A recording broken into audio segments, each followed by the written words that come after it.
All right, everyone. Welcome to the next episode of Your Legacy Live. Today, we're going to continue our discussion on some of the frequent questions I get regarding estate planning. So another short one for today, but just wanted to get out there and talk a little bit about it. Following up on the last couple episodes, today we're going to talk a little bit about what else you need, or is your will enough? All right, so let's jump into this. Again, Todd Jarvis.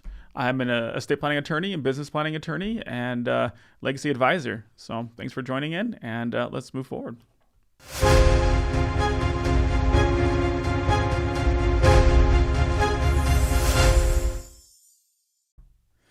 All right. So do I need more than a will? Now, the short answer to that is, well, honestly, it's yes.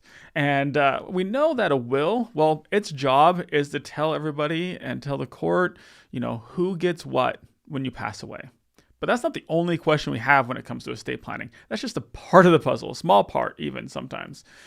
Estate planning, it covers a whole lot more. It covers what if you're incapacitated or disabled? Who's going to be in charge of your assets or your medical decisions in those situations? Who's going to, and importantly, some people might say even more importantly, if you have minor children, who's going to be taking care of them in case of your incapacity or your disability?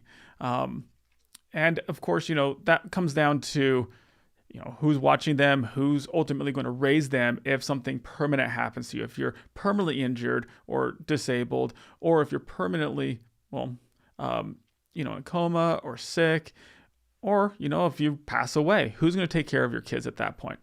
So you definitely need more than a will. We've established that, right?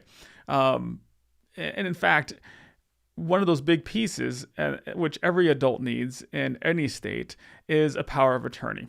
And there's a couple things that powers of attorneys do. There's multiple powers that can be delegated to someone to manage your assets or manage your medical decision making are the two big ones that you hear about. But power of attorneys can be delegated to other things like take care of your business and help run your business if you're not able to and such.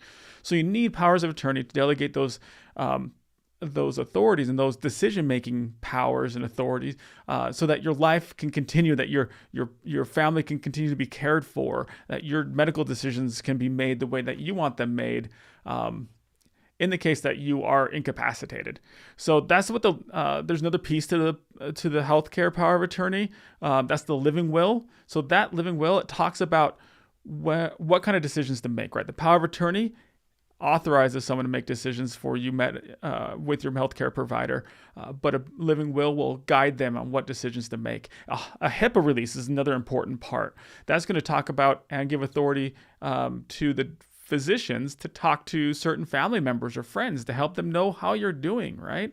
The HIPAA rules basically cut off communication between your healthcare providers and your family, the people you care about. So putting a waiver in place to let that open communication happen is a great piece to have part of your estate plan. So you need all of that in addition to a will. Now, whether you need a will and a trust, that's a separate question, but definitely a will alone doesn't cover all of your estate planning needs. So again, if you're a parent of minors, you'd want to make sure that you've got guardianship completely covered.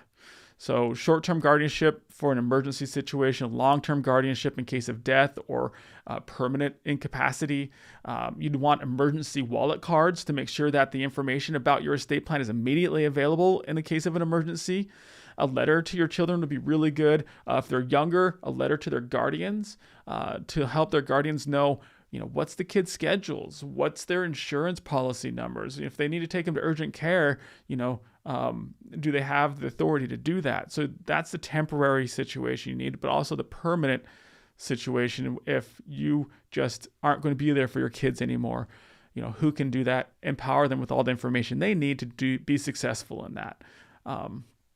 So those are just some of the things that you need to supplement your will and to make sure everyone knows ultimately what your wishes are, what your values are, and they know your stories and your legacy, and they can pass that down.